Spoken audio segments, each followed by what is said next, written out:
Hoje, no Sim. Brasil, nós temos deficiências gigantescas na educação. Nós temos um analfabetismo aí funcional gigante, nós temos um analfabetismo literal mais ainda, nós temos uma insegurança pública, gigantesca, não é? Então, são tantas coisas que precisam mudar. E todas essas deficiências que nós temos no Brasil é fruto de políticas públicas mal geridas. Seria bom se o nosso povo, independente da escolha, né, de políticos e partidos e lado, né, de esquerda, direita, centro, enfim, tivesse uma consciência política assim refinada para que a gente pudesse ter discussões mais elaboradas sobre política, né, e não apenas um fanatismo político que hoje a gente vê, que inclusive é bem parecido com fanatismo religioso, né? Porque qualquer tipo de fanatismo, na minha visão, é errado, é ruim. É ruim, você não tem espaço para discussão, não é? Quando a pessoa é fanática, você não tem como discutir.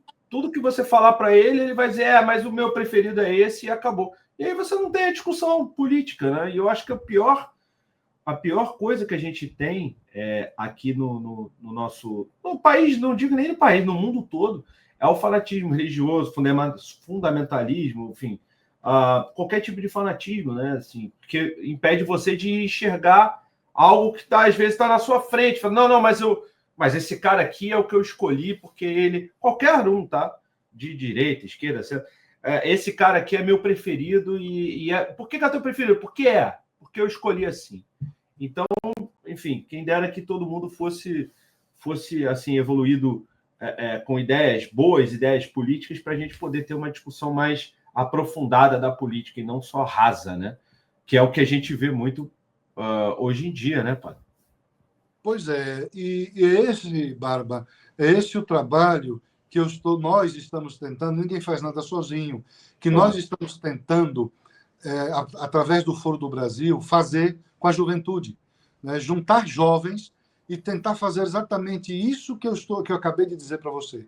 Pensem no país, pensem no povo, pensem no serviço. Se você vai exercer a função amanhã como político, se você vai ocupar um espaço de poder, ocupe esse espaço de poder, mas com uma consciência, a consciência de que alguém colocou você ali. E este alguém está confiando em você e que você precisa, como cristão que é, honrar a sua palavra, dar um alento a essas pessoas, ajudar essas pessoas a, de fato, mudar de vida. Hoje, no Brasil, nós temos deficiências gigantescas na educação. Nós temos um analfabetismo aí funcional gigante, nós temos um analfabetismo literal mais ainda, nós temos uma insegurança pública gigantesca, não é? Então, são tantas coisas que precisam mudar. E todas essas deficiências que nós temos no Brasil é fruto de políticas públicas mal geridas, de homens e mulheres que assumiram o poder e não pensaram no outro. Pensaram no dinheiro, pensaram como é que eu vou... É o meu pirão primeiro. Pensaram como é que eu vou enriquecer, ou se enriqueceu de fato. É só a gente olhar, minha gente, é só vocês olharem. Antes de entrar na política, quando estão e depois que saem. E aí vocês vão entender que tem alguma coisa errada. Né? Todo político já tem o seu salário, todo político já tem todos os benefícios que é próprio e devido para ele. Sim. Viva isso e cuide de fazer o seu papel de político, que é servidor do povo.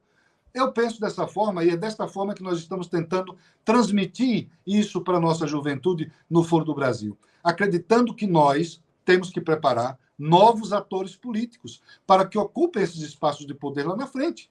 Então, nós estamos fazendo um trabalho que não vamos ver a mudança política e social hoje, mas é amanhã e depois de amanhã. É um trabalho a longo prazo, de mudança que pode levar 20 anos, mas é preciso ser feito. E essa ação nós estamos construindo com muitas mãos. São muitas pessoas que estão envolvidas no Foro do Brasil, professores, advogados, políticos de mandato, né, que entendeu que, não, padre, vamos construir isso. Empresários que ajudam, né, para poder realmente, lá na frente, a gente respirar. Né? Inclusive, estamos aqui com a nossa querida Olha aí, ó. Essa aí, vou te falar que essa casa me surpreendeu, rapaz. Porra, é bem legal essa Segurbet. Você tem um link aí pra entrar? Tenho, tá aqui na descrição. Então entra pelo link do Barba, se for matar a curiosidade lá. Entra pelo do Barba pra dar moral pro podcast. Mas, porra, essa casa é bem legal, viu? Nós precisamos, Barba, ajudar os nossos jovens a conhecer melhor a nossa história nacional. Nós temos uma história linda, de um país lindo que é o nosso. Mas será que a gente conhece de fato? Nós temos uma história cristã que marca a identidade desse povo brasileiro. E aí, se perguntasse qual é a identidade religiosa do Brasil, é cristianismo.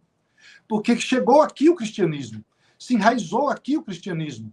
E depois, hoje, nós temos os católicos romanos, nós temos os católicos ortodoxos, nós temos os evangélicos. Esta é a cara do nosso povo. E essas três vertentes do cristianismo, nós precisamos conviver uns com os outros, nessa nossa diferença litúrgica que cada um tem, nessa nossa diferença de exercer o cristianismo que cada um produziu, mas dentro dessa diferença, nós precisamos aprender a conviver uns com os outros, e aí entender o porquê esse age dessa forma, esse celebra a missa assim, o outro culta desta maneira, ao invés de ficarmos nos atacando, discutindo quem é melhor que o outro, a sua vai para o céu, a minha não vai. Não leva a nada.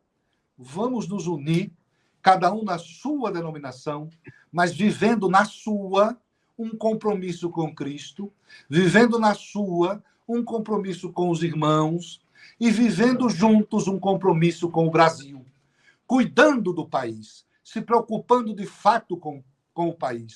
Porque esse país é nosso, essa casa é nossa, esse Brasil é nosso.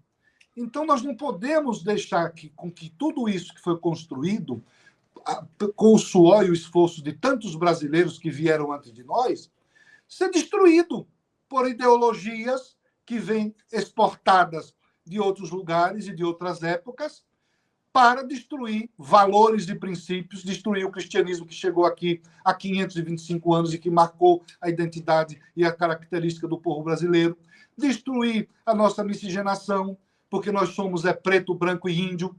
Ponto. O brasileiro é o quê? É a mistura do preto com o branco e com o índio. É isso. Essa é a nossa identidade. Não é outra coisa a não ser isso. Mas aí tem grupos que querem colocar o branco contra o preto e querem diminuir o branco, querem diminuir o preto, dizendo que ele precisa de cotas. O preto não precisa de cotas, coisa nenhuma. Porque se eu estou dizendo que o preto precisa de cotas, eu estou dizendo que ele é inferior. Eu estou menosprezando. Eu estou dizendo que ele só consegue atingir um objetivo acadêmico se ele tiver auxílio, se ele tiver moletas e bengalas. Não. O preto é um ser humano como eu, branco, como o outro marrom, como o outro amarelo. E tem os mesmos direitos. Ambos têm os mesmos direitos. É isso que nós temos que focar. Não é supervalorizar a cor da pele. Se é branca, preta, amarela ou azul. Não importa. Somos todos o quê? Humanos. O resto é falta de melanina, ou ausência de melanina, ou excesso de melanina. O que importa é a pessoa humana. Isso que importa. É o caráter, é a personalidade do outro. É isso que nós temos que valorizar. Valorizar a personalidade do ser humano, o caráter do ser humano, e não a cor da pele. Exageradamente, para diminuir uma outra cor. Exageradamente, se fala da importância da cor da pele negra que foi menosprezada, que isso e aquilo outro, que precisa de auxílio. Não, os direitos são iguais. O preto e o branco, o índio. Se você começa essa discussão política, você está querendo dividir a sociedade. E está querendo dividir a sociedade para dominá-la. E nós temos que unir. A miscigenação é a mistura dessas três raças que fez surgir o povo brasileiro. Todo brasileiro é misturado, é mestiço. Nós somos mestiços. Branco com negro e com índio. Todo brasileiro tem uma avó, bisavó, tataravó, negro ou índia. Ou avô, bisavô, tataravô, negro ou índio. Ou europeu. Mas não tem uma raça pura brasileira. Se tiver, não é brasileiro. Porque o brasileiro é a beleza do único povo do mundo que é essa mistura toda. Com cara de japonês, com cara de siríaco, com cara de libanês, com cara de português, com cara de africano, com cara de baiano, de cearense, mas com cara de índio, com negão do olho verde ou do olho azul, porque existe essa mistura genética aí. Então, é valorizar, é entender isso que é o nosso povo, né? E não o contrário disso. Não pregar a divisão étnica, divisão racial. A quem interessa dividir o povo brasileiro? A quem interessa que nós sejamos divididos? A quem interessa? Então, nós temos aqui observar isso e dizer, estão nos conduzindo ao abismo. E fazer o contrário, vamos nos unir. A quem interessa dividir o cristianismo mais do que já foi dividido? O cristianismo está aos frangalhos. Todo dia surge uma igreja. E aí, eu pergunto, nós cristãos estamos vivendo o cristocentrismo de fato? Estamos vivendo Cristo realmente no dia a dia? Porque ir para a igreja, o Barba, é fácil. Ir para a missa é fácil, rezar o texto é fácil, ler a Bíblia é fácil, mas concretizar tudo isso na nossa vida é fácil? Renunciar é fácil? Evitar o pecado é fácil? Lutar por valores e virtudes para que você adquira cada vez mais isso contra os seus maus hábitos que são naturais do ser humano, é fácil? Essa luta diária contra nós mesmos para nos polirmos, é fácil? Não é fácil. Então, ser cristão não é fácil, é difícil. Agora, ir para a igreja é fácil. Agora, estar lá no templo e ser igreja viva, este é o melhor. Este é o compromisso. E é isso que a gente, como cristão, deve fazer. Estão fazendo das igrejas hoje supermercado. Eu vou lá para comprar Deus, ou trocar alguma coisa com Deus, ou fazer uma barganha com Deus. Que cristianismo fácil e comercial é esse? Aí a gente tem que voltar para as origens do cristianismo. Lá na igreja primitiva, ser cristão era sinônimo de dar a vida por Cristo. Porque o cristão era perseguido, não traía. Era perseguido pelo Império Romano e não traía. Era comido pelos leões e não negava Cristo. Era devorado pelas feras e não negava Cristo. Então, eu não estou dizendo que a gente hoje vai ser devorado pelas feras, nem comido pelos leões. Eu só estou dizendo que o compromisso com o cristianismo nós precisamos fazer esse caminho de volta, porque nós estamos deixando a coisa muito na superficialidade da fé, na banalidade da fé, e não é isso. É nos aprofundar mais, é mergulhar mais na fonte, no Cristo, é imitá-lo, é amá-lo, é servi-lo no irmão, no outro. É não se preocupar apenas com o externo, com os costumes de roupas, não, mas se preocupar com o interno, com o comportamento, com o pensamento, com o juízo que se faz de valores, com a mudança de vida. A conversão do homem não é todo dia eu me converti, aí vamos mudando de igreja, achando que conversão é mudar de igreja. Não é. A conversão, convergir, mudar a rota, mudar o rumo, é diário. A conversão ao Cristo, ela é diária. Porque diariamente nós pecamos? Por pensamentos, por palavras, por atos, por omissões? Ninguém está isento disso. Todos nós somos frutos do pecado. E aí a luta está aí. Todo dia buscar a conversão, a mudança de rota. Se o demônio está soprando no meu ouvido para eu pecar, na mesma hora eu me corrijo e digo, não, Jesus não quer isso de mim. Eu não devo puxar o tapete do meu amigo que está no emprego.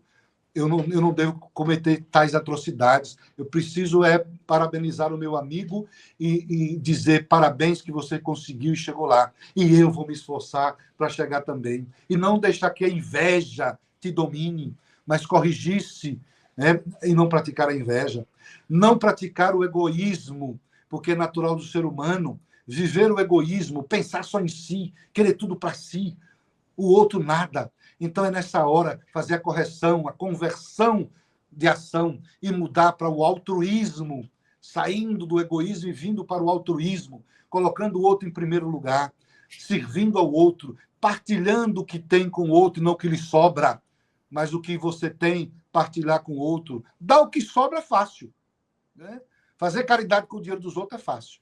Então, nós precisamos, meu irmão, desta vivência cristã na política. Então, eu me alonguei demais, estão me cobrando aqui, que eu me alonguei demais, mas eu lhe dei uma resposta do que você me perguntou, e eu acredito que a resposta foi dada, não é? Sim, sim. Antes de mais nada, deixem um like, se inscrevam no canal, ativem as notificações. Agora tem uma nova função chamada hypar. Então você pode hypar aqui esse vídeo e os cortes também vai nos ajudar bastante na distribuição desse vídeo. Tem também o curso do PT Jordan, YouTube sem aparecer. Para você que quer ganhar dinheiro com o YouTube, eu recomendo demais. O PT só no canal principal dele tem mais de 14 milhões de inscritos e tem mais outros 60 canais. E se tem um cara que ensina, a gente quando fez, o nosso canal tinha 40 mil, hoje tem 333 mil inscritos. Então funcionou para mim, vai funcionar para vocês o YouTube sem aparecer também, tá bom?